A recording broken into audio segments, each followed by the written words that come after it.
মাওলার মায়া কি কম।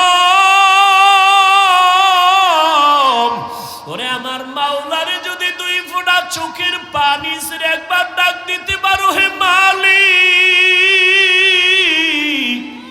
এই জমিনে আমার মতো গুনাহগার কেউ নাই। মানুষ আমারে কত সম্মানের চেয়ারে বসাইছেন, আসলে আমার মতো খারাপ জমিনে কেউ নাই। আমি চোখ বন্ধ করে দেখলাম গুনার কারণে আমার হাত না পাক, আমার চোখ না পাক, আমার জিহ্বা না পাক, আমার অন্তর না পাক।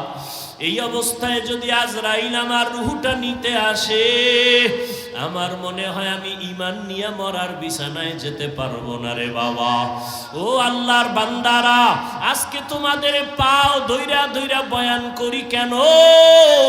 এতক্ষণ যে চিল্লাইয়া বয়ান করলাম, একবারও বলি না ও কলিজার যুবকেরা তাড়াতাড়ি পাগড়ি লাগা, হাতে তসবিহ নে, স্কুলে তালা লাগায় মাদ্রাসায় আয়। একবারও বলি নাই বলবো না, তাহলে বলবো কি? বলবো হে যুবক, স্কুলে পড়ো, কলেজে পড়ো আলহামদুলিল্লাহ, চাকরি করো আলহামদুলিল্লাহ, ব্যবসা করো আলহামদুলিল্লাহ, লেখাপড়া করো আলহামদুলিল্লাহ, কোনো বাধা নাই। বাবা তুমি ডাক্তার হও, কলিজা দিয়া দোয়া করি, ইঞ্জিনিয়ার হও, প্রফেসর হও, তবে আমার দাবি একটা, বেয়াদব কোনোদিন হইও না। তোমার আচরণে কোনোদিন যেন মা বাবা কষ্ট না পায়, তোমার ব্যবহারে কোনোদিন শিক্ষক যেন কষ্ট না পায়, তোমার ব্যবহারে কোনোদিন যেন মুরব্বী উলামায়ে কেরাম কষ্ট না পায়। জীবনে আদর্শ নিয়ে ডাক্তার হও, তোমার সম্মান থাকবে সবার উপরে, তোমাকে সবাই মাথায় সম্মান নিয়ে চলবে। কিন্তু ডাক্তার হইয়া যদি আদর্শ ঠিক রাখতে না পারো, ডাক্তার হইলেও তাসলিমার মতো জুতার বাড়ি খায় পালানো লাগবে। ঢাকা কলেজের প্রফেসর আহমদ শরীফ ক্লাসের মধ্যে ঢুইকা কয়, এই ছেলে মেয়েরা আমার চিনুসনি, কয় চিনি স্যার। নাম কি জানো নি? কয় জানি। বল। কয় বেয়াদবি হবে। কয় শোন, আমার নাম আহমদ শরীফ, আমি ঢাকা কলেজের প্রফেসর। শোন, এত জীবন শুনছো কোরআন শরীফ, হাদিস শরীফ, মক্কা শরীফ, মদিনা শরীফ, আজকে থেকে শুনে রাখ, মক্কা শরীফ লাগবে না, মদিনা শরীফ লাগবে না, হাদিস শরীফ লাগবে না, কোরআন শরীফ লাগবে না, আজকে থেকে আমি আহমদ শরীফ যথেষ্ট। মরার আগে ছেলে মেয়েকে বলে গেছিল, আমি মরার পরে কবর বিশ্বাস করি না, আমি মইরা গেলে কবরে তোরা দাফন করবি না। ঠিকই ওই নাস্তিক বেঈমানের কবরে দাফন করা হয় নাই, সন্তানেরা দেহটা দান করে দিছে হসপিটালে, ওর কপালে কবরও নাই। এই প্রফেসর হইয়া লাভ নাই রে বাবা। সম্মানের একটা ডাক্তার হও, ইঞ্জিনিয়ার হও, প্রফেসর হও, মানুষ যেন তোমার কলিজা দিয়া দোয়া করে। এই জন্য লাগবে তোমার সুন্দর চরিত্র, আদব নিয়ে চলবা, মা বাবার দোয়া নিয়ে চলবা, উলামায়ে কেরামের দোয়া, শিক্ষকের দোয়া ছাড়া আগাইতে পারবা না। তোমার জীবনের সফলতার 1 নাম্বার দোয়া মা বাবা, জীবনের সফলতার 2য় দোয়া শিক্ষকের দোয়া লাগবে। আমার আব্বা আম্মা আমাকে দোয়া করছেন, আল্লাহ আমাকে ভালো বানাইছেন, কিন্তু এই চেয়ারে বৈশা বয়ান করা আমার আব্বা আমাকে শিখান নাই, আম্মা আমাকে শিখান নাই।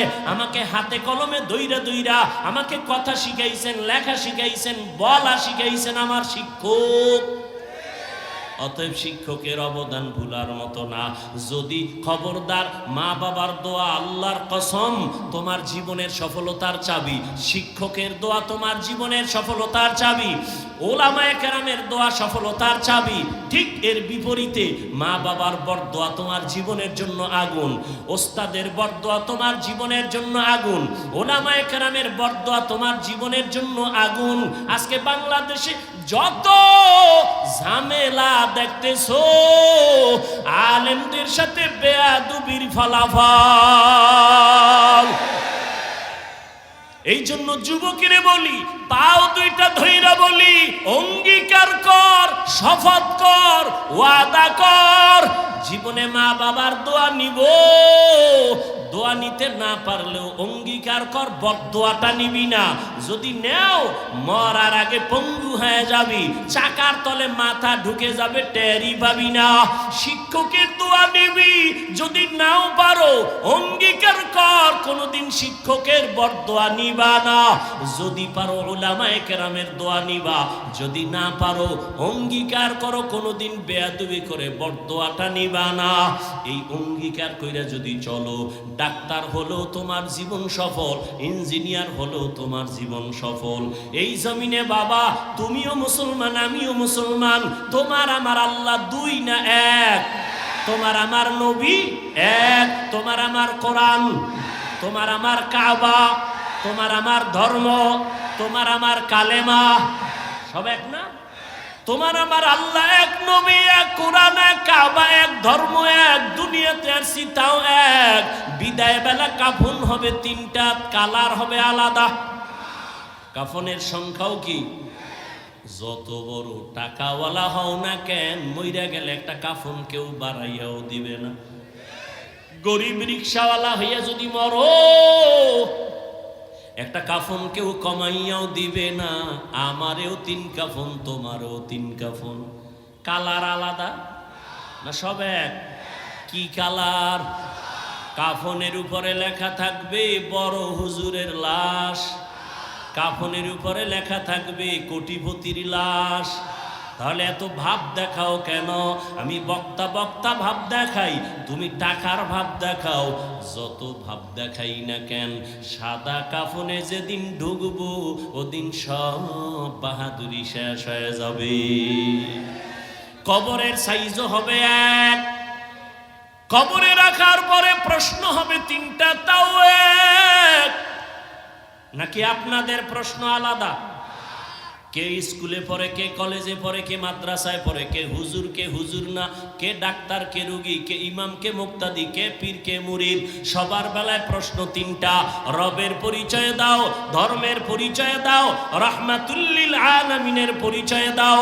নবীজি বলেন এই 3টা প্রশ্নের জবাব যে দিবে তার জন্য কবর হবে রওজাতুম মির রিয়াজিল জান্নাহ। আর এই 3টা প্রশ্নের জবাব যারা দিতে পারবে না তাদের কবর হবে হুফরাতুম মিন হুফারিন নার। যারা জবাব দিবে তাদের জন্য ভালো, দিতে পারবে না কপাল খারাপ। এখন পারবে কারা? আমরা হুজুরেরা। কি হুজুর হইয়া কবরে জবাব দিতে পারবো গ্যারান্টি? আরে আমরা হুজুর কেন? রহমতের নবীর হাতে করা সাহাবা, 10 জন সাহাবা জান্নাতের টিকিট পাইছেন হাতে, পাইছেন না? তারা কত দামি, তাদের নামাজ কত সুন্দর, তেলাওয়াত কত সুন্দর, জিকির কত সুন্দর, তেলাওয়াত রোজা কত সুন্দর। জান্নাতের টিকিট পাইয়াও তারা জীবন ভর শুধু কান্না কান্না কান্না কান্না। রহমতের নবী বলেন আমি রাতের বেলা আমার হুজরায়, আম্মা জান আয়েশার হুজরায় আমি ঘুমায় গেছি। আমার চোখ ঘুমায়, আমার অন্তর ঘুমায় না। হঠাৎ রাতের গভীরে শুনি কান্নার আওয়াজ। রাতের গভীরে কে আমার মসজিদে কে কাঁদে? আমার চোখ সজাগ হয়ে গেল। আমি ওইটা তাকায় দেখি মসজিদে নববীর মধ্যে এই রাতের গভীরে অচেনা কেউ কাঁদে না। জান্নাতি সাহাবী, 1 নাম্বারের সাহাবী জান্নাতি, আমার কলিজার আবু বকর নামাজে দাঁড়ায় দাঁড়ায় কান্না করে। মায়ার নবী হেঁটে হেঁটে বাইর হইলেন। এবার নামাজ শেষ, নবী পেছনে তাকায়া দেখে আবু বকর হাউ মাউ করে কাঁদতেছেন। নবী নামাজ শেষ করার পরে জিজ্ঞাসা করলেন আবু বকর, আপনি রাতের গভীরে সবাই ঘুমায়, আপনি কেন নামাজে দাঁড়ায় কান্না করলেন? আবু বকর বলেন ইয়া রাসূলুল্লাহ, আমি আমার মালিকের আদালতে কেমনে দাঁড়াবো সেই ভয়ে কান্না করতেছি।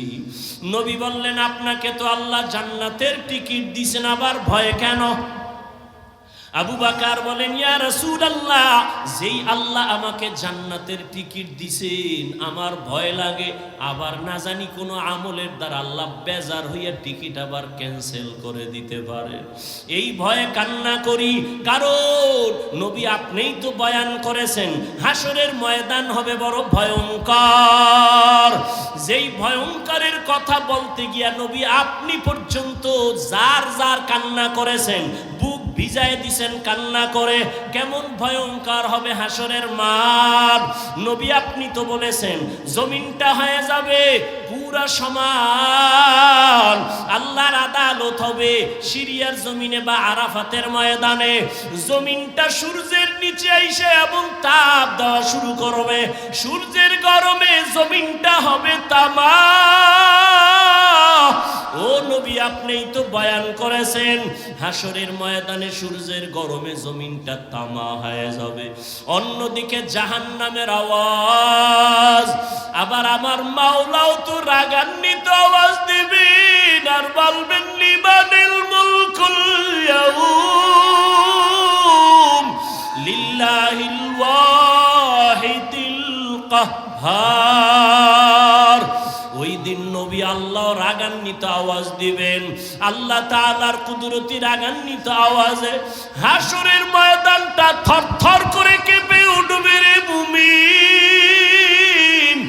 ও নবী আপনি বলেছেন ওই সময় হাসরের এমন ভয়াবহ অবস্থা হবে, জাহান্নামের চিৎকারের আওয়াজ। জাহান্নাম বলবে আল্লাহ বেনামাজিগুলো কই, বেপরদাওয়ালারা কই, গুনাহগারগুলো আমার পেটে দাও, আমার পেটে বড় ক্ষুধা। জাহান্নামের আওয়াজে আল্লাহ বলবে ফেরেশতারা জাহান্নামের গলায় ৭০,০০০ শিকল লাগাইয়া ধর, সামনের দিকে যেন আসতে না পারে। আমি বিচারটা শেষ করে নেই, তারপরে ওর খোরাক দিব। জাহান্নামকে ধৈর্যই রাখতে পারে না।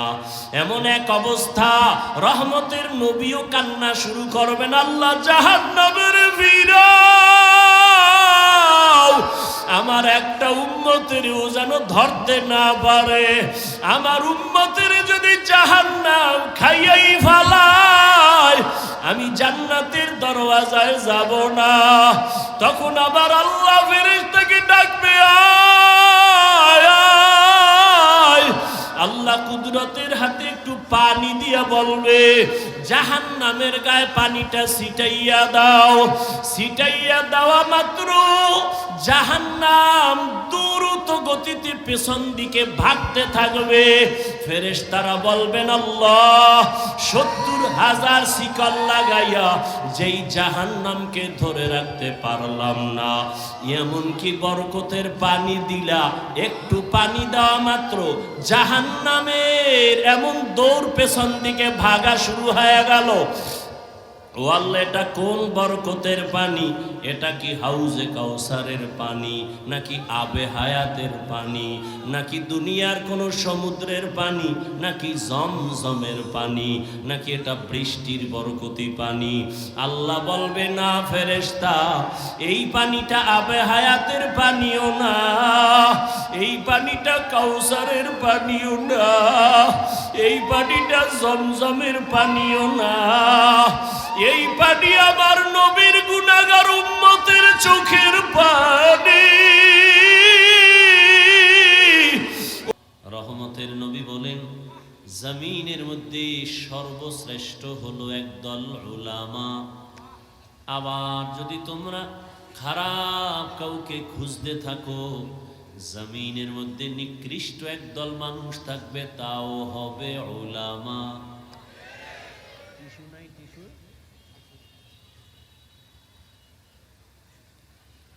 ভালো করে বুঝেন, জমিনের মধ্যে শ্রেষ্ঠ হবে একদল উলামা। এই কথাটা সেকেন্ডের মধ্যে বিবেক ধরে ফেলেছে, ঠিকই সত্য কথা। কারণ যে আলেম 5 বেলার নামাজ পড়ে উযু বানায়, গালি দেয় না বাম হাতে, কিছু খায় না, পান করে না, এই মানুষটাই তো ভালো হবে, আর কে হবে? মেনে নিলাম, অন্তর কবুল করেছি, সব থেকে দামি উলামা হবে, কারণ তাদের কাছে কোরআনের আলো আছে, আমার কাছে কোরআনের আলো নাই। তাদের কাছে সুন্নতের আলো আছে, আমার কাছে আলো নাই। আলেম এমন এক দামি সম্পদ, আলেমের সাথে যাদের সম্পর্ক থাকবে তারাও বড় দামি। নবী বলেন একজন আলেমের দাম কত? হাফেজা কোরআন, যারা 30 পারা কোরআন সিনার মধ্যে মুখস্থ করে ফেলেছে, জমা করে দিয়েছেন, আমার আল্লাহ তাদের বলে হাফেজে কোরআন। একজন হাফেজে কোরআনের মূল্য কত? قال النبي صلى الله عليه وآله وسلم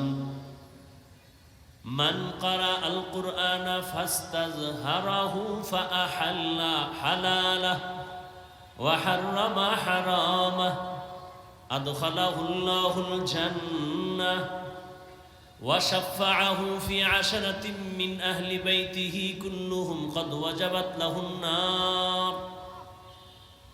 রহমতের নবী বলেন যে কোরআন পড়লো, হালাল অনুযায়ী গ্রহণ করলো, হারামটাকে বর্জন করলো, এমন একজন হাফেজে কোরআন কিয়ামতের দিন তার আপন আত্মীয় স্বজন থেকে 10 জন জাহান্নামী, যাদের জন্য জাহান্নাম ওয়াজিব, আল্লাহ বলবেন তুই আমার কোরআন হেফাজত করেছো, আজকে তোকে পাওয়ার দিলাম, আরো 10টা জাহান্নামীকে সুপারিশ কর, আমি তোমার সাথেই তাদেরকে জান্নাত দিয়ে দিব। এ হলো একজন হাফেজে কোরআন। আর যে আলেমে কোরআন, হাফেজে কোরআন তো শুধু কোরআনের আরবি রিডিং মুখস্থ করেছে, অর্থ জানে না, তাফসির জানে না। যারা জানে তারা আলেম। একজন আলেমে কোরআনের দাম কত?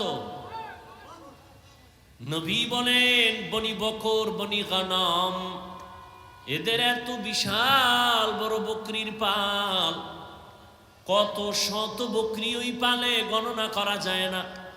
কিয়ামতের দিন একজন আলেমে কোরআনকে আল্লাহ পাওয়ার দিয়ে বলবেন যাও অগণিত গুনাহগারের সুপারিশ করো, আমি আল্লাহ আজ তোমার সুপারিশ কবুল করে জান্নাত দিয়ে দিব। আতিনা ফি দারে দুনিয়া না হাসান, আতিনা ফি দারে উকবা না হাসান, ইয়া গিয়াসাল মুস্তাগীসিন ইহদিনা লিফতিখারা বিল উলুমে ওয়াল গিনা।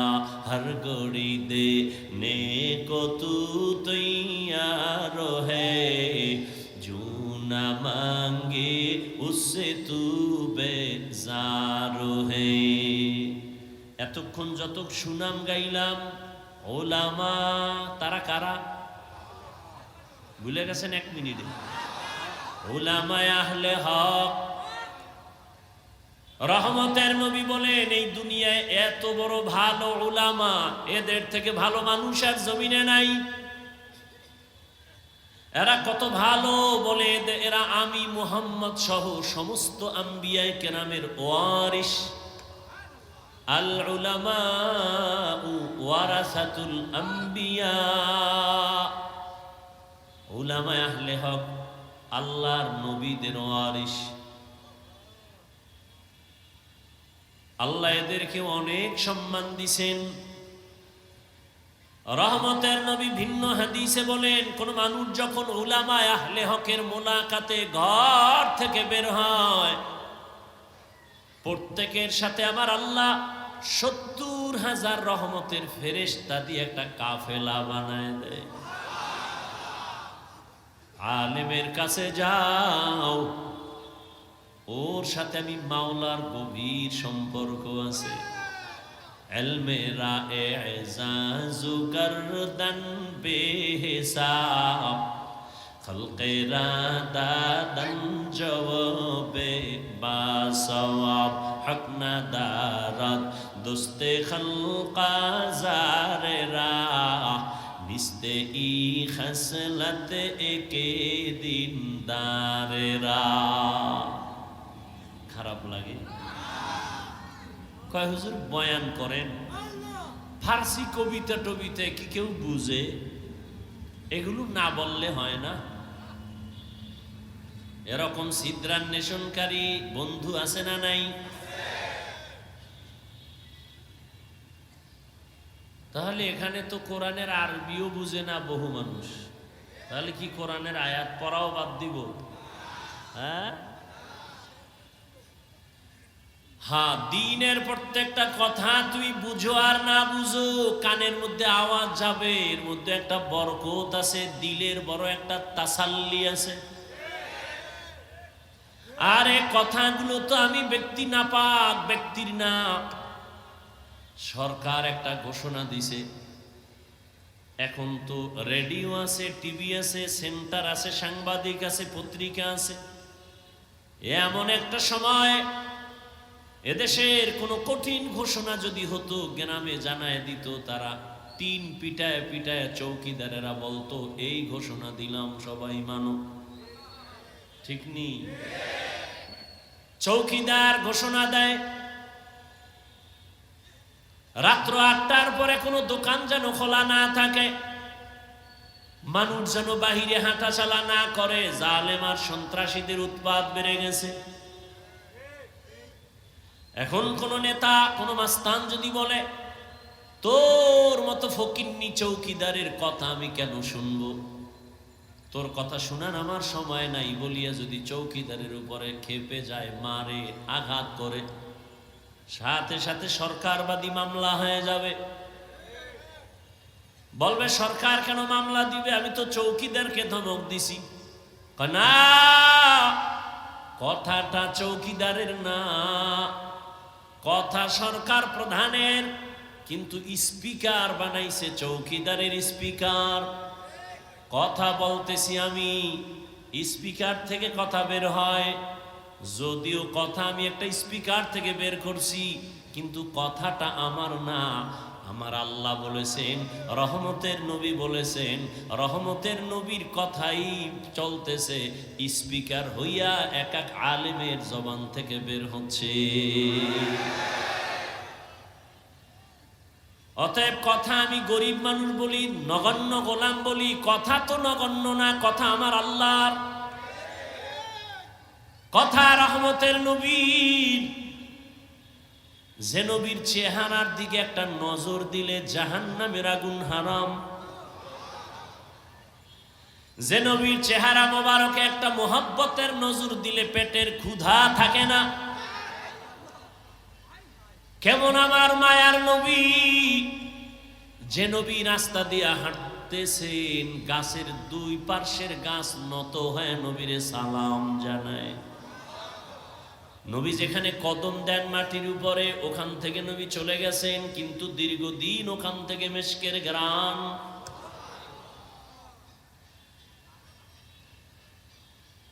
এই নবীর নিয়ে টানাটানি,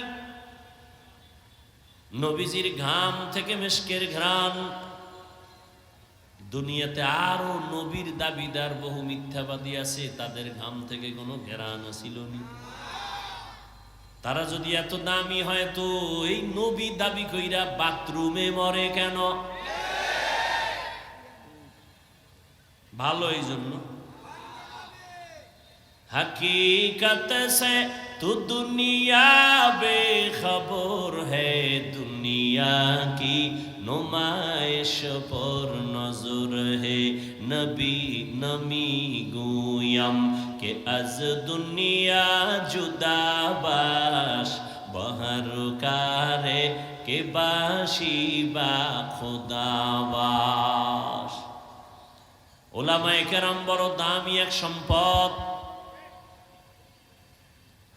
ওলামায়ে কেরামের দ্বারাই তো আমরা আল্লাহকে চিনেছি, ওলামায়ে কেরামের মাধ্যমেই তো আমরা কালেমা শিখেছি, নামাজ শিখেছি, কিবলা চিনেছি, মা বাবার সম্মান করা শিখেছি। আজকে যদি বগুড়ার সেই সন্তান কোন আলেমের সাথে সম্পর্ক রাখত, ওই সন্তান কোনদিন মাকে জবাই করত না। আলেমের সাথে যত সম্পর্ক থাকবে, ওই সন্তান ভালোর দিকে আগাবে, সৎসঙ্গে স্বর্গবাস, অসৎসঙ্গে সোহবতে সালে তোরা সালে কুনাত, সোহবতে দালে তোরা তালে কুনাত। এক জামানা সোহবতে বা আউলিয়া বেহতেরা সদ সালা তাআত বেরিয়া। হাকিমুল উম্মত, মুজাদ্দিদুল মিল্লাত, শাহ আশরাফ আলী থানবী ফারুকী রহমাতুল্লাহ আলাইহি বাংলাদেশে আসছিলেন। বাংলাদেশের ওলামায়ে কেরাম বয়ান শুনতেছেন। এক সময় তাকে একটা প্রশ্ন করেছিলেন হযরত। হাদিসে পাকে আছে, সন্তান মোহাব্বত লাগায় যদি মা বাবার চেহারার দিকে তাকায়, বাইতুল্লাহ পায়, বাইতুল্লাহর জিয়ারতের সওয়াব পায়। মা বাবার দিকে তাকাইলে বাইতুল্লাহর হজের সওয়াব, ঠিক না? তার মানে বাইতুল্লাহ জিয়ারতের সওয়াব মানে বাইতুল্লাহই পায় মা বাবার দিকে তাকালে। কিন্তু আমরা ওলিয়া উলিয়া যারা ওলামায়ে আহলে হক, এদের দিকে তাকাইলে আমরা কি পাবো? মা বাবার দিকে তাকাইলে বাইতুল্লাহ পায়, বাইতুল্লাহর জিয়ারত পায়, কবুল হজের সওয়াব। সাহাবায়ে কেরাম বলেন কয়বার? কয় যতবার তাকাইবা ততবার। থানবী রহমাতুল্লাহ আলাইহিকে প্রশ্ন করলেন, উলামায়ে আহলে হক যারা আহলুল্লাহ ওলিয়া উলিয়া, তাদের দিকে তাকাইলে কি পাবো? হাকিমুল উম্মত শাহ আশরাফ আলী থানবী ফারুকী রহমাতুল্লাহ আলাইহি বলেন, একটা সন্তান মা বাবার চেহারার দিকে তাকাইলে বাইতুল্লাহ পায়, বাইতুল্লাহর জিয়ারত পায়।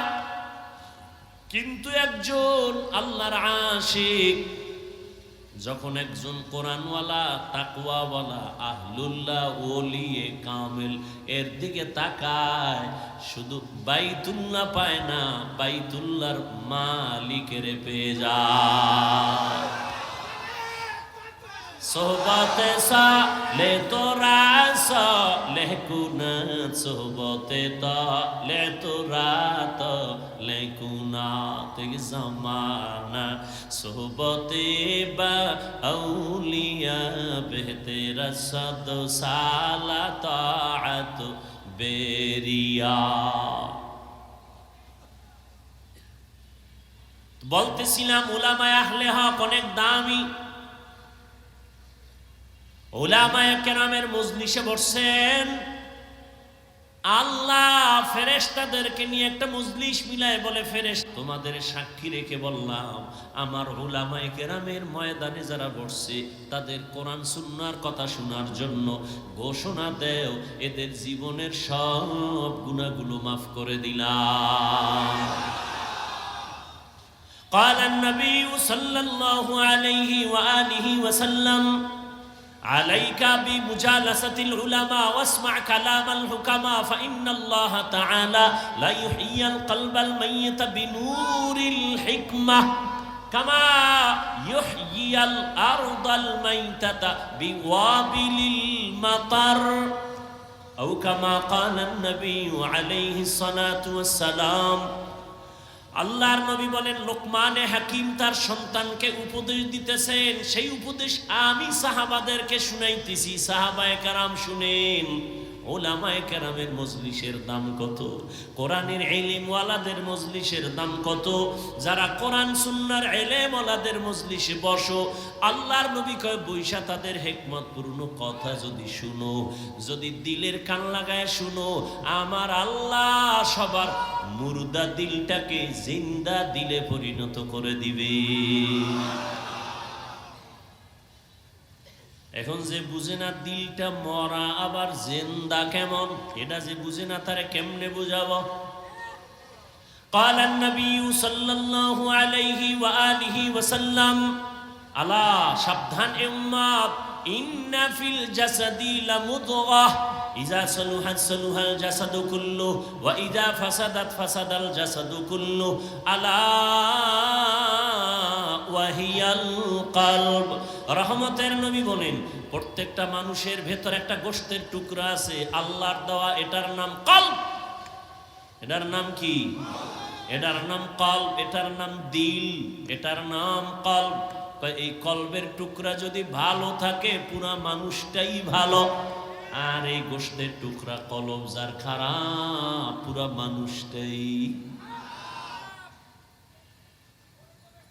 বলে কলব খারাপ হয় কেমনে? নবী ভিন্ন হাদিসে বলেন একটা গুনাহ করলে কলবে একটা কালো দাগ পড়ে, 2 গুনাহ করলে 2টা কালো দাগ পড়ে।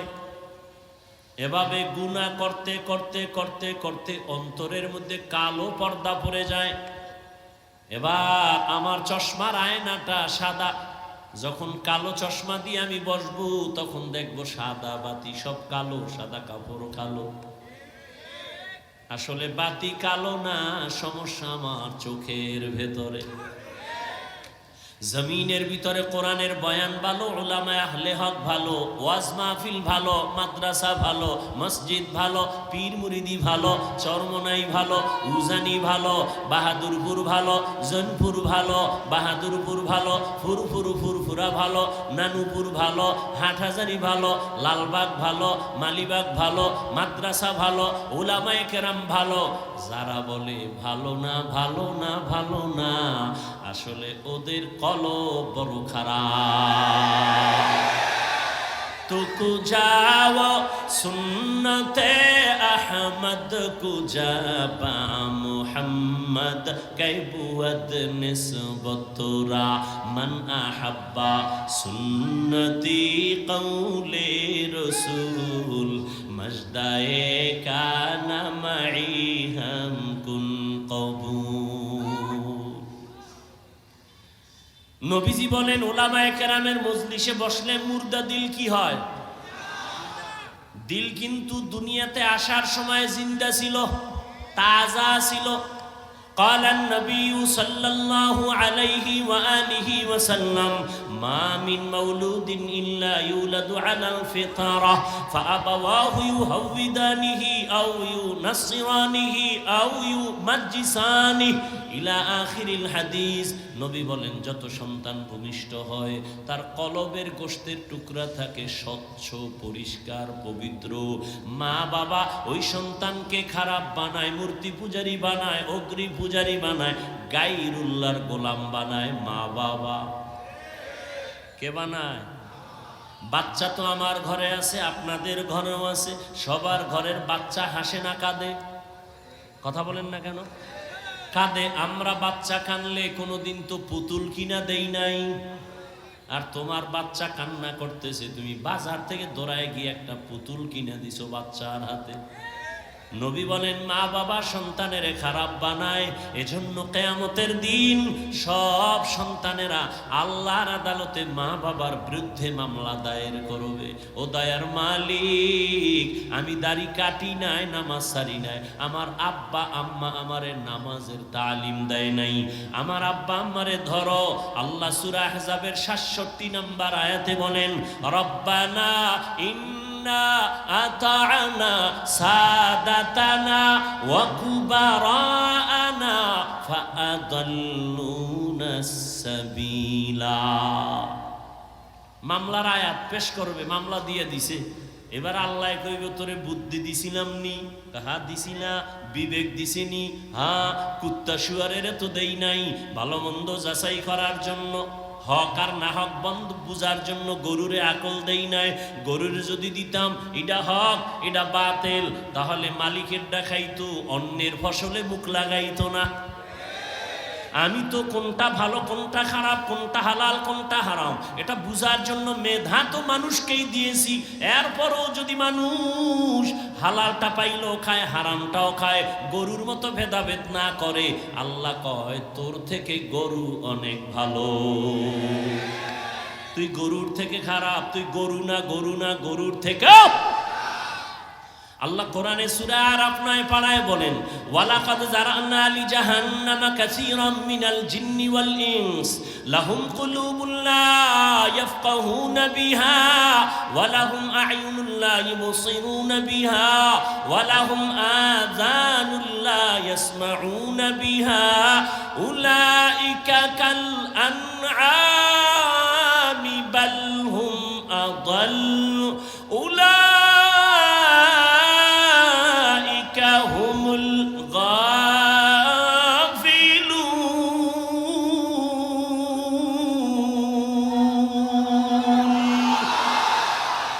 কালামে জিন্দা কুরআনে হাকিম হিকমতে উলা ইয়াজাল সুতু কাদিম।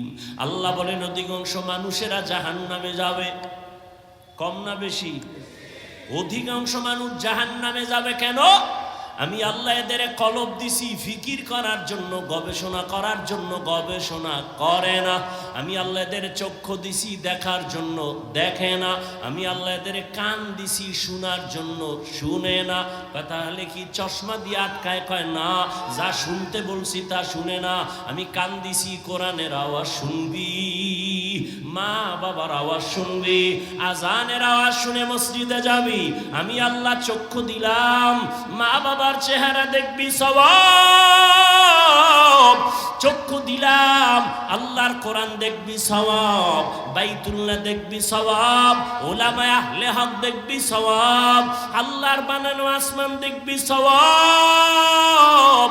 আর আল্লাহর মোহব্বত নিয়ে আল্লাহরে সেজদা দিবি সওয়াব।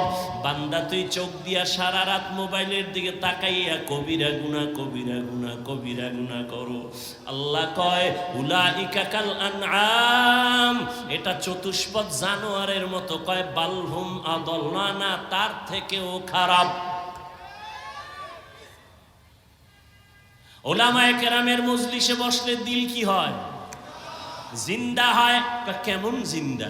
নবী উদাহরণ দেয়, কামা ইউহয়িয়াল আরদাল মাইতাতা বিওয়াবিলিল মাতার। যেমনি ভাবে সূর্যের গরম তাপে জমিনটা শুকাইয়া ফেটে যায়, লাঙ্গল চলে না, ট্রাক্টর চলে না, চাষাবাদ চলে না, ফসল উৎপাদনের ক্ষমতা থাকে না, ঠিক ওই জমিনের মধ্যে আমি আল্লাহ মুহূর্তে রহমতের বৃষ্টি দিয়া নরম বানায় দেই। যেই জমিন এতক্ষণ একটু আগে লাঙ্গল চলে নাই, চাষাবাদ চলে নাই, ফসল হয় নাই, বৃষ্টির পানি পায় জমিন পুরা তাজা হয়ে গেছে। এখন ফসল উৎপাদন হয়, এখন চাষাবাদ চলে, লাঙ্গল চলে, ট্রাক্টর চলে। ওরে আল্লাহর গোলাম, আমি তোরে দুনিয়ায় তো একটা সুন্দর পবিত্র অবস্থায় তোমারে দুনিয়ায় পাঠাইছিলাম। এখন তুমি গুনাহ করে করে, হাতের গুনাহ, চোখের গুনাহ, কানের গুনাহ, অন্তরের গুনাহ, গীবত শেকায়াতের গুনাহ, মিথ্যা কথার গুনাহ, অন্যের হক নষ্ট করার গুনাহ, জুলুম করার গুনাহ, মা বাবার সাথে বেয়াদবির গুনাহ, ওলামায়ে কেরামের সাথে বেয়াদবির গুনাহ। এই গুনাহ করে করে তোমার কলবটা ওই সূর্যের তাপের মতো মাটি যেরকম ফেটে যায়, তোমার অন্তরটা ভেঙ্গে ভেঙ্গে টুকরা টুকরা হয়ে গেছে। এখন নামাজের ফসল উৎপাদন হয় না, রোজার ফসল উৎপাদন হয় না, জিকিরের ফসল কলব গ্রহণ করতে চায় না, জিকির গ্রহণ করতে চায় না, পাগড়ি নামের ফসল তোমার অন্তর কবুল করতে চায় না, মেসওয়াকের আমল তোমার অন্তর কবুল করতে চায় না। আখিরাতের চাষাবাদের জন্য কলব এখন দুর্বল। তাই আলেমদের মজলিসে যদি অন্তরকে দুর্বল করে বসো, আমি আল্লাহ কুদরতে রহমতের বৃষ্টি যখন বর্ষণ করব, সিনার মধ্যে গিয়া ধাক্কা লাগতে থাকবে, ধাক্কা লাগতে থাকবে, ধাক্কা লাগতে থাকবে।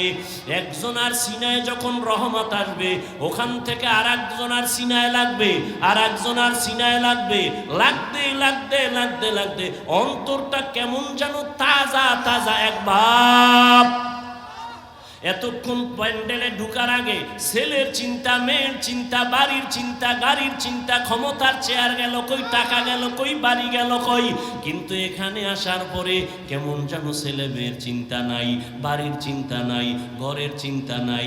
এখন আর এক চিন্তা ঢুকছে, আমারে কে দুনিয়ায় পাঠাইছেন, আমার এত সুন্দর কণ্ঠ কে দিয়েছেন, আমারে টাকার মালিক কে বানাইলেন, আমাকে সুন্দর সম্মানের জায়গায় কে বসাইলেন, দিলেন? কে আমাকে এত সুন্দর চেহারা দান করলেন? এমন সুন্দর আসমানকে বানাইলেন, এমন সুন্দর দুটো চোখ কে বানাইলেন, এমন সুন্দর দুটো হাতকে বানাইলেন? তারে খুঁজতেছে, অন্তরে পাগল হয়ে গেছে, সে কে সে কে, খুঁজতে খুঁজতে খুঁজতে খুঁজতে একটা তামান্না অন্তরে তৈরি হয়ে গেছে। এইবার এমন পাগলামি শুরু করছি, আমার মাওলারে তো আমি না নিয়ে আর যাব না। আমার ছেলে আজ আছে কাল থাকবে না, আমার মা আছে থাকবে না, ভাই আছে থাকবে না, কই বিল্ডিংওয়ালা পড়ে আছে, বিল্ডিংওয়ালা পালায়ে গেছে, টাকাওয়ালার টাকা পড়ে আছে, টাকাওয়ালা পালায়ে গেছে। তাহলে টাকা থাকবে না, বাড়ি থাকবে না, গাড়ি থাকবে না, এক সময় তো আমার একা হয়ে যেতে হবে। ওই সময় তো চিন্তা করে দেখলাম, ওই সময় আমার আপন কেউ নাই।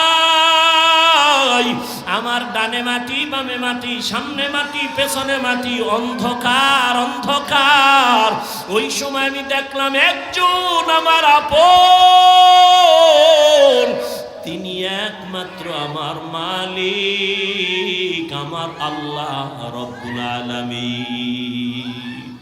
আমার আল্লাহর মোহাব্বত অন্তরে জমা হয়ে গেছে। ও আল্লাহর বান্দা, যে টাকার পাগল যে টাকার পেছনে দৌড়ায়, যে ক্ষমতার পাগল সে ক্ষমতার পেছনে দৌড়ায়, যে নারীর পাগল সে নারীর পেছনে দৌড়ায়, যে গাড়ির পাগল সে গাড়ির পেছনে দৌড়ায়, আর যারা আমার মালিকের পাগল, ওই মাওলার পাগলগুলো খালি তালাশ করে আমার মালিক, আমার মালিক। আমি বাড়ি পাইছি, গাড়ি পাইছি, টাকা পাইছি, কিন্তু আমার মালিকের তো আমি পাইলাম না। আমার মালিকের আমি কোথায় পাই? আমি যে টাকা নিয়ে পাগলামি করি, এই টাকা তো আমারে চায় না। আমি যে ক্ষমতার পিছনে জীবন কাটাই, সে ক্ষমতা তো আমারে চায় না। আমি যে স্ত্রীর জন্য জীবন দিতেছি, সেই স্ত্রী তো আমার জন্য জীবন দিবে না, দিবে দিবে না।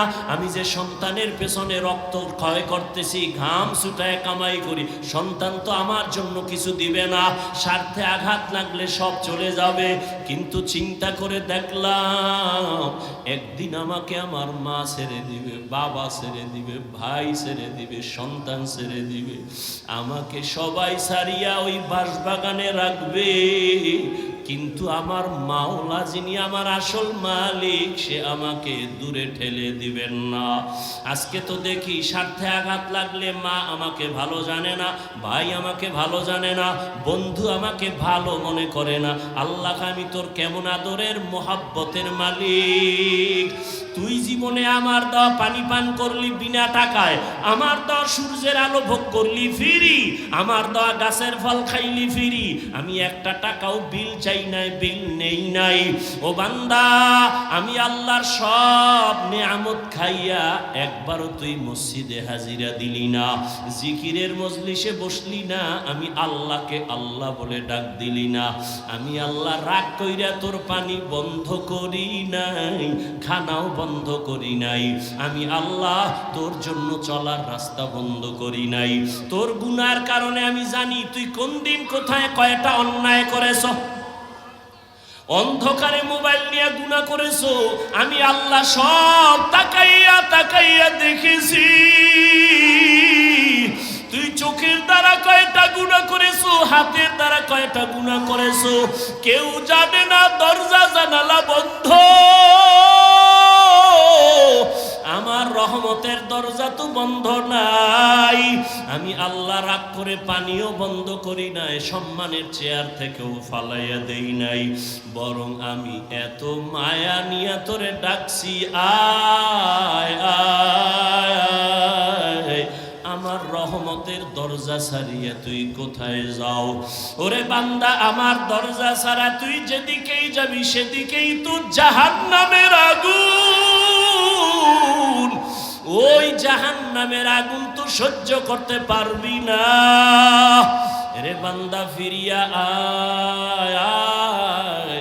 যদি একবার ফিরিয়া আইসা একবার আল্লাহ বলি আমাকে ডাক দেও, তোর জীবনের সব গুনাহ আমি মাফ করে দিব। ইয়া ইলাহি মুঝসে মুঝকো দূর কর, ताके देखो मुझ में तुझको एक नजर, या इलाही तू मेरा माबूद है, या इलाही तू मेरा माशूक है। আল্লাহ পাক চান না তার আদরের কোন গোলাম জাহান্নামে যাবে। আল্লাহ বড় মায়া কইরা বানাইছেন তো, এই জন্য আল্লাহ এক সেকেন্ডের জন্য চান না তার বানানো কোনো আদরের গোলাম জাহান্নামে যাবে। এলাকায় একজন আল্লাহর ওলি আসছেন, মানুষ দোয়ার জন্য লাইন দিছে। খবর শুই না সনাতন ধর্মের একটা যুবক হিন্দু ছেলেও দেখা করতে গেছে দোয়া নিবে। আল্লাহর ওলির সামনে গিয়া যখন দাঁড়ায় গেল সুদর্শন ছেলেটা, হুজুরে হাত বাড়ায় দিছে সালাম। হিন্দু ছেলে সালাম পারে না, মোটামুটি বলছে, আর কয় হুজুর দোয়া করবেন, আমি হিন্দু ধর্মের ছেলে। হুজুর এই কথা শুনে হাতটা চাপ দিয়া ধরছে আর ছাড়ে না। দইরা যুবকের চেহারা দিয়ে তাকায়া, এক ধ্যানে তাকায়া চোখের পানিগুলো গাল বেয়ে বেয়ে পড়ে। হিন্দু যুবক ছেলেটার অন্তরে ভয়, না জানি কোনো বেয়াদবি হয়ে গেল। হুজুর আমারে মাফ করেন, আমি কোনো বেয়াদবি করছি নি? কয় না বাবা, কোনো বেয়াদবি করো নাই। তো কাঁদেন কেন? বলে আল্লাহর কুদরত দেখা কাঁদতেছি। বলে হুজুর কি কুদরত? বলে এত সুন্দর চেহারা তোমারে যেই মাওলায় দিছেন, ওই মাওলায় তোমারে আবার কেমনে জাহান্নামের আগুনে জ্বালাইবে। ইনজেকশনটা দিয়া দিয়া কয় যা। আল্লাহওয়ালাদের প্রত্যেকটা কথার মধ্যে বরকত। এক ইনজেকশন দিয়া দিছে, যায় এবার বাড়ি যায়। কিন্তু যুবকের অন্তরের মধ্যে ধাক্কা লাইগা গেছে, কইল কি আমারে হুজুরে? বাড়ি যাইয়া একা একা চিন্তা করতে করতে পাগলের মতো, আসলেই তো, আরে জাহান্নাম কেন? আমি মরার পরে তো আমারে কবরে যাওয়ার আগেই তো আগুন লাগাবে না। এত সুন্দর চেহারা আমি আগুনে জ্বালাইতে চাই না। একটা দৌড় মারিয়া আবার আল্লাহওয়ালার দরবারে গিয়া হাজির। আল্লাহর ওলি কয় হুজুর দয়া করে আমারে মাফ করে দেন, আর আমারে তওবা পড়ায়া দেন, কালেমার রশি আমার গলায় লাগায়া দেন। আমি আর জাহান্নামের পথে এক সেকেন্ডের জন্য চলতে চাই না। আরে আমি তো মরলেই দুনিয়াতে আমার মুখে আগুন দিয়া দিবে। আমি দুনিয়ার আগুনও চাই না, জাহান্নামের আগুনও জ্বলতে চাই না। হুজুর আমাকে তওবা পড়ায়া কালেমাওয়ালা মুসলমান বানায়া দেয়। ওলামায়ে আহলে হকের মজলিসে বসার দ্বারা মানুষের মরা দিল জিন্দা হয়ে যায়। এই জন্যই তো বলি, যারা বলে আমরা ওলিয়া উলিয়া মানি না, ওলামায়ে কেরাম চাই না, ওরা বাতিল, ওরা ধোঁকাবাজ, ওদের দুনিয়াও বরবাদ, আখিরাতও বরবাদ। এই যারা দুনিয়া দুনিয়া জিকির করে, আল্লাহর জাত ও সিফাতের কসম, যারা নামাজে দাঁড়াইয়াও দুনিয়া, দোকান, সক্ষমতা, এই সেই, আমি তো হিসাব পরিপূর্ণ করে দেখছি, ওরা দুনিয়াও পায় না, আখিরাতও না। দুনিয়া দুনিয়া দুনিয়া কইরা কইরা পালাইছে, জুতা নেওয়ার টাইম নেই, পাইছে দুনিয়া। তো এই ক্ষমতার লাভ কি যে পলাইতে হবে? এই ক্ষমতার পিছনে দৌড়ায় লাভ কি যে ফুলের মালার পরে জুতার মালা? এই 10তলা বিল্ডিং এর বাহাদুরি করে লাভ কি যে বিল্ডিং এ ঘুমানের কপাল হবে না? ওই কোটি কোটি টাকা ব্যাংকে রেখে লাভ কি যে টাকা আমি ভোগ করতে পারবো না? তাহলে দুনিয়া দুনিয়া কইরা না পাইলো দুনিয়া, না পাইলো আখেরাত। আর যারা আখেরাত আখেরাত করে, এরা ইনশাআল্লাহ আখেরাত তো পাবেই, দুনিয়ায় যা পাবে বোনাস। আমরা আখেরাত আখেরাত কইরা চলতে গিয়া কি না খাইয়া মইরা গেছি? মহামারী করোনায় চাকরি নাই, ব্যবসা নাই, দোকান বন্ধ, চাকরি বন্ধ, ট্রেন বন্ধ, ব্যবসা বন্ধ, ফ্যাক্টরি বন্ধ, সব স্কুল কলেজগুলো বন্ধ। কিন্তু খবর নিছেননি কোরআনের একটা মাদ্রাসাও বন্ধ হয় নাই। বন্ধ হইছে? কোন হুজুর কি না খাইয়া ঢাকার শহরে ভিক্ষা করেছে? কষ্টে যদিও জীবন কাটাইছে, কিন্তু গভীর রজনীতে আমার মাওলার সাথে কথা বলছে। অতিও গভীর হয় রজনী যখন, নীরবে প্রভুর নাম জপিও তখন। প্রভুর করুণা যদি পাইবারে চাও, গভীর রাতে উঠে প্রভুর গুণগান গাও।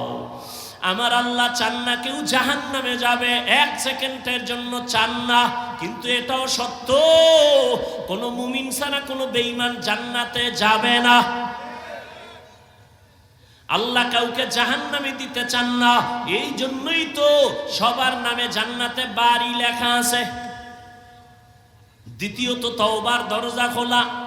কেন? কয় তুই জীবনভর গুনাহ করছো, 50 বছর লাগাইয়া গুনাহ করে করে পাহাড় বানাইছো, আর আমার কাছে যদি একবার বলো মাফ করে দাও, তোর 50 বছরের জীবনের সব গুনাহ 1 সেকেন্ডে মাফ করে দেব।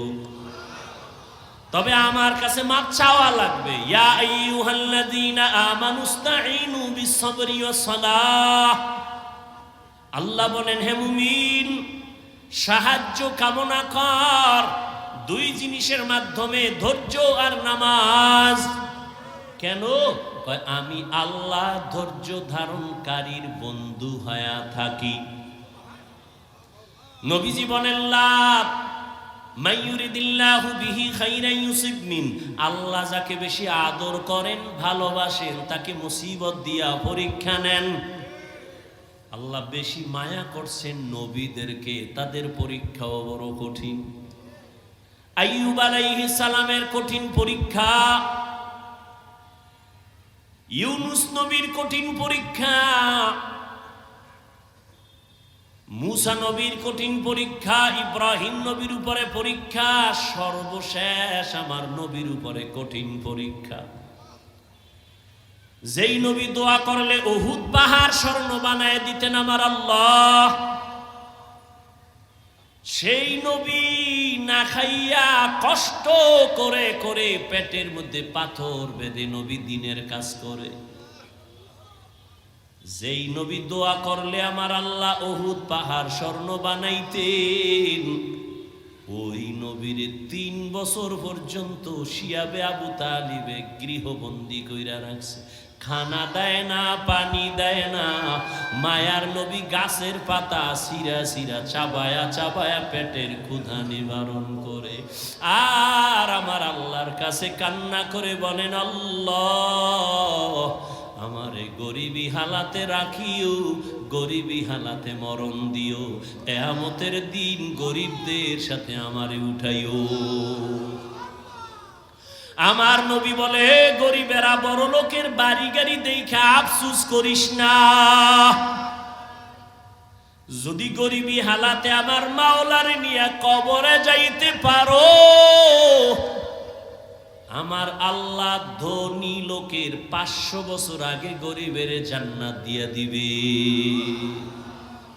বেহেশত আযা কে আজারে নবাশত কাসে রাবা কাসে কারে নবাশো। আল্লাহ বলেন, সাহায্য প্রার্থনা করো। কেন? মুমিনকে বললেন কেন? জান্নাত শুধু মুমিন পাবে, কোনো বেঈমান পাবে না। মুমিনকে আল্লাহ বলেন গায়ের জোরে আগাইতে পারবা না, কারণ তুমি জন্মগত দুর্বল। ওয়া খুলিকাল ইনসানু যায়ীফা। আমি মানুষের বড় দুর্বল করে বানাইলাম। একটা পিপিলিকার কাছেও তুমি দুর্বল, একটা মশার কাছেও তুমি দুর্বল। খানার বেলায় দুর্বল, ঘুমের বেলায় দুর্বল, মেধার ক্ষেত্রে দুর্বল, দুনিয়ার লাইনে দুর্বল, ধর্মের লাইনেও তুমি দুর্বল। মনে হয় যেন তোমার মতো দুর্বল কোনো প্রাণী জমিনে নাই। পিপিলিকে যদি মেজাজ গরম করে কোনো বনি আদম খানা খাইতে পারবে? মশায় যদি মেজাজ গরম করে কোনো বনি আদম রাতের বেলা ঘুমাইতে পারবে না। ও বান্দা, তুই এত দুর্বল, এত দুর্বল। একটা গরুর কাছে তুই কত দুর্বল। তোরে যদি একটা লাথি মারে জীবনে এক ফোঁটা দুধ আর নিতে পারবি না। কিন্তু মর্যাদা সবার উপরে। মর্যাদা দুর্বল না, মর্যাদা তোর ফেরেশতার থেকেও বেশি, জিনের থেকেও বেশি, সব প্রাণীর থেকে বেশি। এই জন্য শক্তিশালী বাঘ তোরে সালাম দেয়, শক্তিশালী গরুটা তোর কাছে দুর্বল হয়ে থাকে। ওর শক্তি দুর্বল না, তোর সম্মানের কারণে দুর্বল হয়ে দাঁড়ায়। তুই 20 কেজি দুধ টাইনা নিয়ে যাও, বাচ্চারে দাও না, গরুটায় কিছুই কয় না। রাগ কইরা যদি বাচ্চার মায়ের দিকে তাকাইয়া একটা লাথি মারতো, তোরে দুধ দিব না। কোনো বনি আদম দুধ নিতে পারতি না। না, তোর সাথে বেয়াদবি করে না। তুই যখন গরুটারে ডাক দিয়া কাও দাঁড়া, দাঁড়ায়নি। এই শিক্ষিত ঢাকার মানুষ গরুডায় মানুষের কথা শুনেনি। গরুডারে যদি কয় দাঁড়া, দাঁড়ায় যায়। গরুডারে যদি কয় ডানে, ডানে যায়। গরুকে যদি বলে বামে, বামে যায়নি।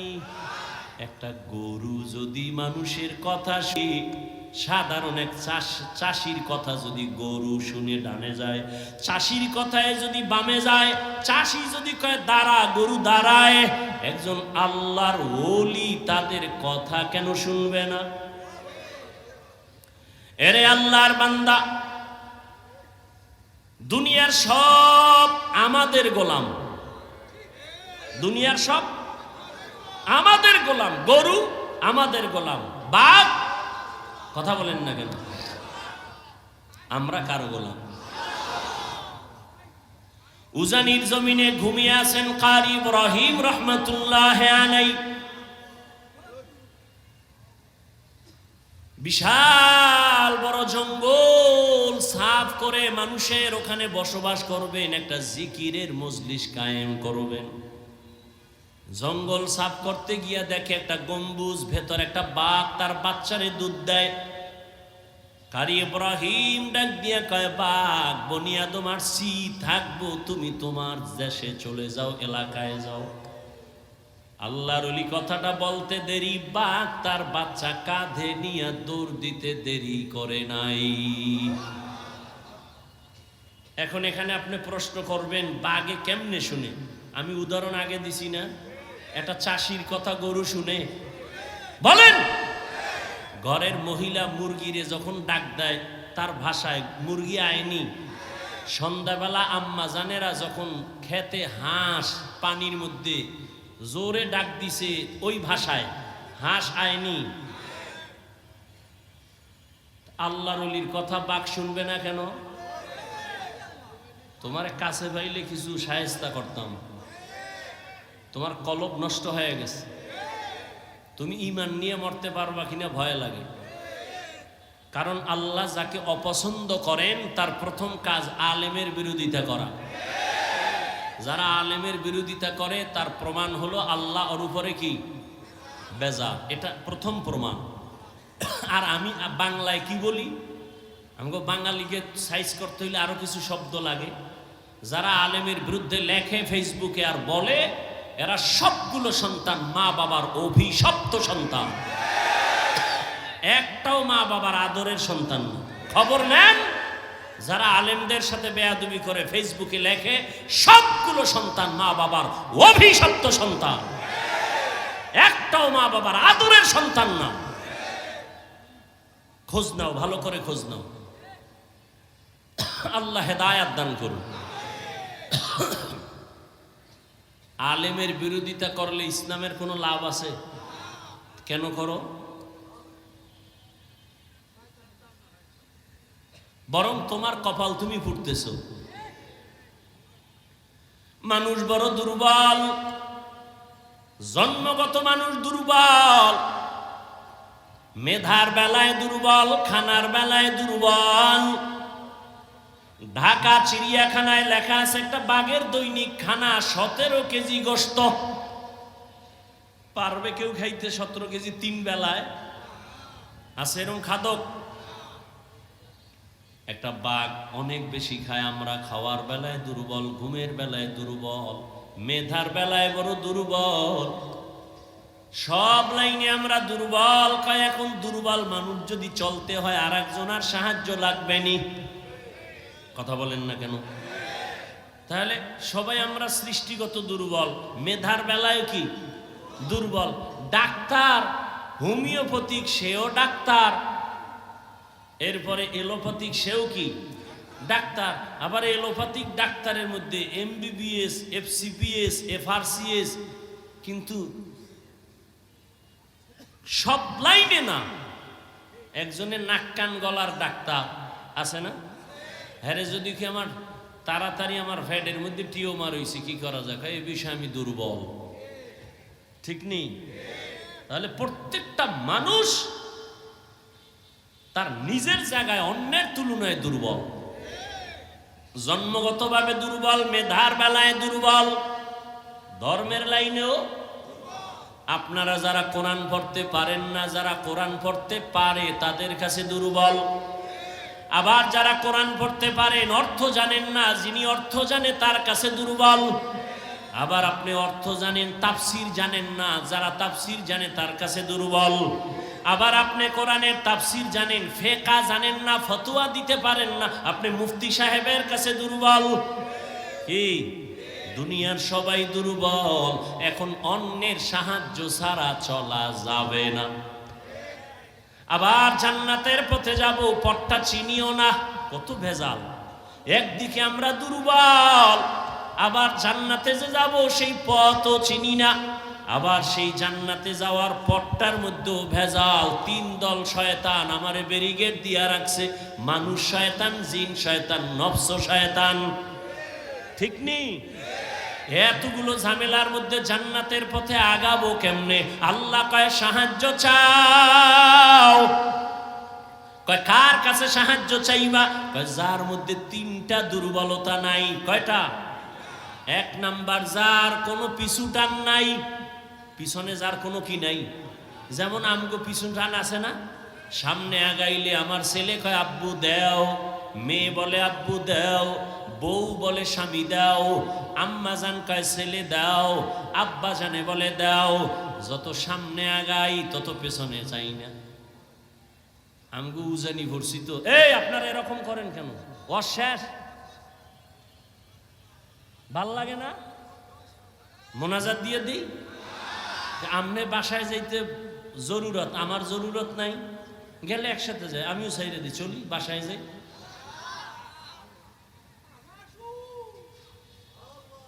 জীবনে আল্লাহর ওয়ালাদের মজলিসে বসেন নাই তো এই মজা বুঝবেন কি?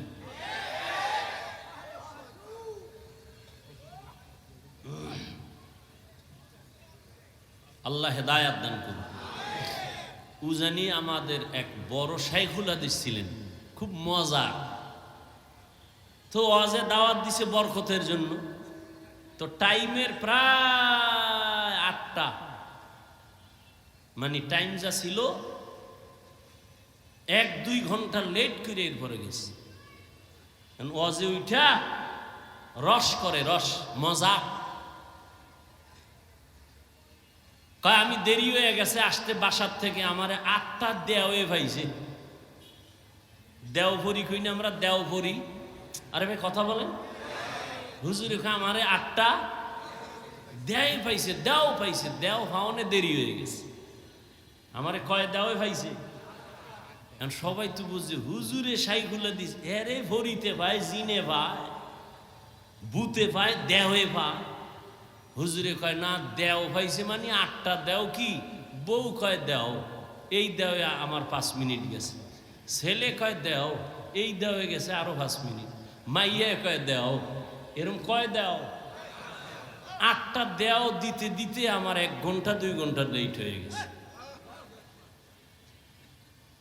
তাহলে জমিনের মধ্যে এমন একজন বান্দা, আল্লাহ বলেন সাহায্য লাগবেই, সাহায্য ছাড়া চলা যাবে। তাহলে যেই চোরার ঘরের চোরা কয় আমি একা একা জান্নাতে যাব, আমার আলেম লাগে না, পীর লাগে না, ও জীবনে জান্নাত পাইব? জীবনে সম্ভব না। আমি স্পষ্ট ঘোষণা দিচ্ছি, পিছনও দিছে, আজও দেই। যারা ওলিয়া উলিয়া মানে না, ওরা বুখারী শরীফ মানে না, কোরআন শরীফ মানে না, ওরা বাতিল। ওদেরকে যারা বাতিল বলে না, তারাও বাতিল।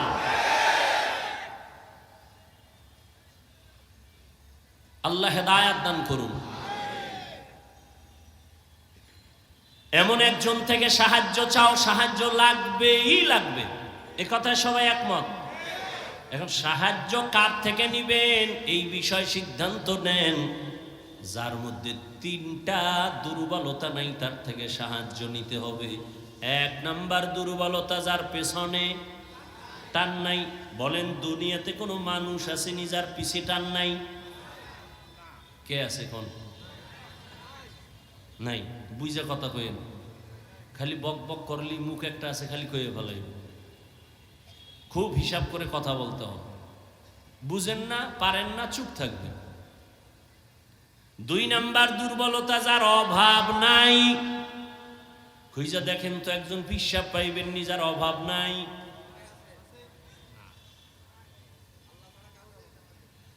দুনিয়াতে এমন একজন নেতা পাইবেন নি অভাব নাই? বরং আমি বলি, যার যত টাকা তার অভাব তত বেশি। যে যত বড় টাকাওয়ালা তার অভাব তত বড়। রিক্সাওয়ালার যদি জামায় ময়লা লাগে নিজে ধুইয়া ফালায়, কিন্তু বড় লোকের জামা তো নিজে ধুইতেই পারে না। কি করতে হবে? কাজের লোকের ডাক, বেতন দিয়া জামা ধুইয়া দাও, জুতাটা মুইছা দাও, ঘর মুইছা দাও। এজন্য যত টাকাওয়ালা যত বড় লোক সব গরিবের কাছে ঠেকা। গরিব যদি বড় লোকের কাজ না করে, প্রত্যেক বড় লোকের টাইলস মোজাইক করা 5 তলা বিল্ডিং গরুর গোয়াল ঘর হয়ে যাবে। অথচ এই জালেমরা কর্মচারী কাজের লোকের সাথে গরিবের সাথে জুলুম করে বেশি। ঠিক নেই? আল্লাহ হেদায়াত দান করুন। তাহলে কি বুঝলাম? দুনিয়াতে অভাব ছাড়া কোনো মানুষ। 3 নাম্বার দুর্বলতা, যার কোনো স্বার্থ নাই।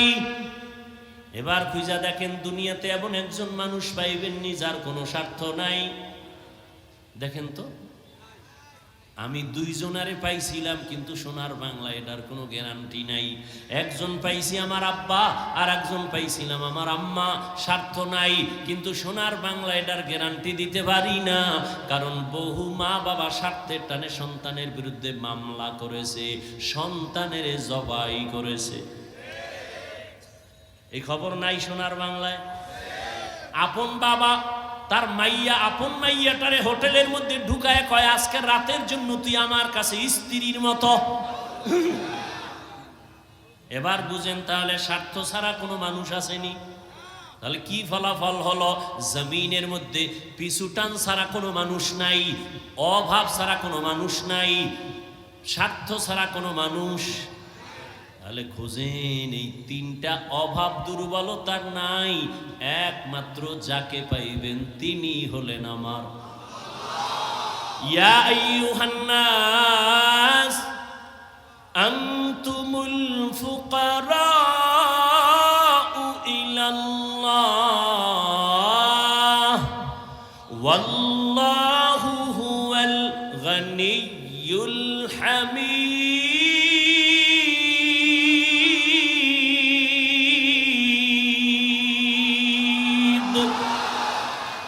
তাওয়াক্কুল মিকুনি হর সুবহ শাম মিরসানাদ রিজকে তু আজলা মাকাম জুজবা হকচি জে মখা আজ ইনসুজা ফজলে উ আমস্তে দর জুমলা জাহা। সাহায্য চাবো, আল্লাহ কয় দুনিয়ার মানুষ আমি একমাত্র প্রশংসিত ধনী, তোমরা সবাই ফকির। ধনীকে আরো জোরে বলেন। আল্লাহ কেমন ধনী? বলে আমি শুধু ধনী না, প্রশংসিত ধনী। দুনিয়াতে ধনী আছে না, কিন্তু প্রশংসিত ধনী একজনও নাই। 5 লাখ টাকা মাদ্রাসায় দিয়া চায়ের দোকানে চাপাবাজি করে, মাদ্রাসা আমার। ঠিক নেই? 50,000 টাকা দিয়া মসজিদে, লাখ টাকা দিয়া কয় মসজিদ আমি বানাইছি, কয় না কয় না? দুনিয়াতে কোনো প্রশংসিত ধনী নাই, একমাত্র প্রশংসিত ধনী আমার আল্লাহ। বলেন তাহলে সাহায্য কার কাছে? কার কাছে? ও ঢাকার মুসলমান হে যুবক, আল্লাহ বিবেক দিছে, বিবেকটা দিয়া বলো আমার রহমতের নবীর থেকে দামি কোন নবী আসেনি? সত্য বলো। ছিল? আসবে? বলো আমার নবীর জীবনে কোনো কিছুর প্রয়োজন হইতো নি? হইতো না? কও। তাহলে নবীজি কোন মাজারে গিয়া চাইতেন? ইব্রাহিম নবীর মাজারে, মুসা নবীর মাজারে, আজমিরের মাজারে, নিজামুদ্দিন আউলিয়ার মাজারে। এই যুবকরা ভালো করে শোন, পেশগোছের কথা তো বুঝবা না রে বাবা, আমার বাংলা কিছু কথা মনে রাখো। সবাই একমত নি যে নবীর থেকে দামি কেউ এই দুনিয়ায় দরবার শরীফ আসেনি? জোরে কও। বলো মদিনার দরবার থেকে দামি দরবার নাম কি? আজমিরের দরবার মদিনার থেকে দামি। মাইজবান্ডারের দরবার, আড্রসির দরবার, দেওয়ানবাগের দরবার, চন্দ্রভাড়ার দরবার, এনায়তপুরের দরবার, খানজাহান আলীর দরবার, আমানত শাহর দরবার। তাহলে মদিনার দরবার থেকে দামি কোন দরবার? সত্য কথা না? মাইনে নে বাবা, তুই মানো না মান স্বীকার কর।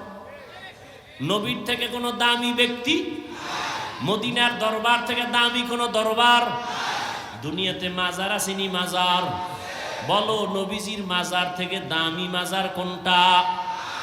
ইব্রাহিম নবীর মাজার, ইসমাইল নবীর মাজার, খাজা মাইনুদ্দিন চিশতি আজমিরির মাজার, শাহজালাল শাহপরানের মাজার, শাহ মাখদুমের মাজার, আমাদের বাগেরহাটে খানজাহান আলীর মাজার, শাহ আলী মিরপুরের মাজার, গোলাপ শাহর মাজার, না আমানত শাহর মাজার, বাইজিদের মাজার। একমত নি মদিনার নবীর মাজার থেকে দামি কোনো মাজার নাই? সবাই একমত? বলো বলো সেই নবীর মাজারে গরু জবাই হয় কয়টা? মোমবাতি জ্বলে কয়টা? ওই মাজারে সেজদা চলে কয়টা? নবীর দরবারে আর মাজারে নারী পুরুষ এক জায়গায় বইয়া ঢোল বাজায়া জিকির করে কয়দিন? ভালো করে বুঝো, দুনিয়াতে মদিনার দরবার থেকে আর একটা দরবারও নাই, মদিনার মাজার থেকে দামি কোনো মাজার নাই। অতএব শিক্ষা নাও রে যুবক, মদিনার দরবারে আর মাজারে যা চলবে না, দুনিয়ার দরবারে আর মাজারেও তা চলতে দেওয়া হবে না।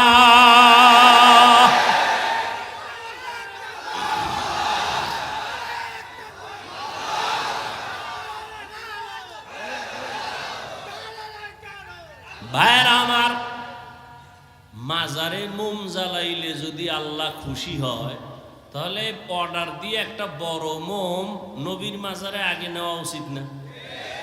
কি মাজারে সেজদা দিলে যদি অনেক বরকত হয়, তাহলে রসুলের মাজারে সেজদা আগে দেওয়া উচিত না? কেউ দিছে? এই ভাগলামি কেন?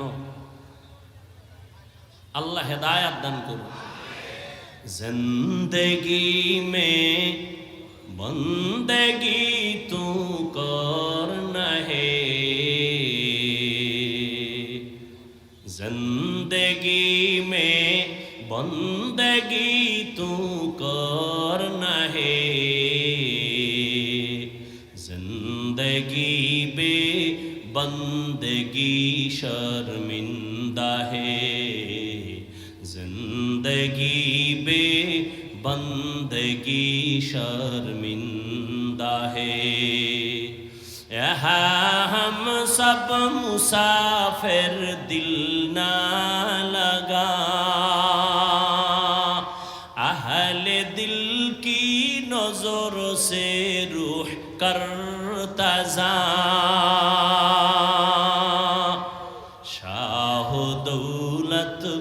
सब फकीर गर नेक नेह शाह दौलत सब फकीर गर नेक नेह जिंदगी में बंदगी तू करना है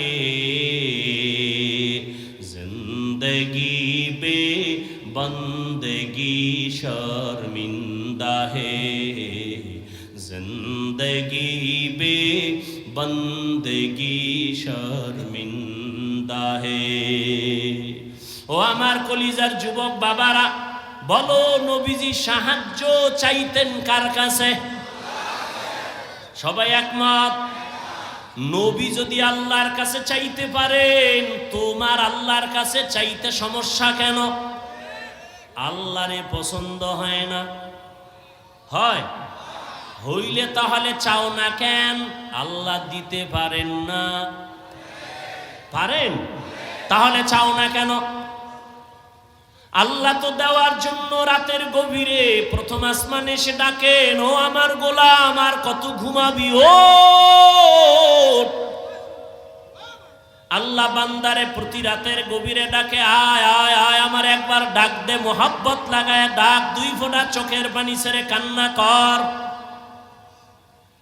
একটা সন্তান চোখের পানি ছেড়ে যদি আম্মার কাছে বলে, আম্মু আমারে মাফ করে দাও, আমি ভুল করেছি, মায়ের মায়া কমে না বাড়ে? মা কয়, তোরে আর কোনোদিন কিছু বলবো না, আয় আমি কলিজাবের একটু দোয়া কইরা দেই। একটা ছাত্র অন্যায় কইরা যদি কান্না করে বলে, আমার ওস্তাদ জি আমারে মাফ করে দেন, ওস্তাদের মায়া বাড়ে না কমে?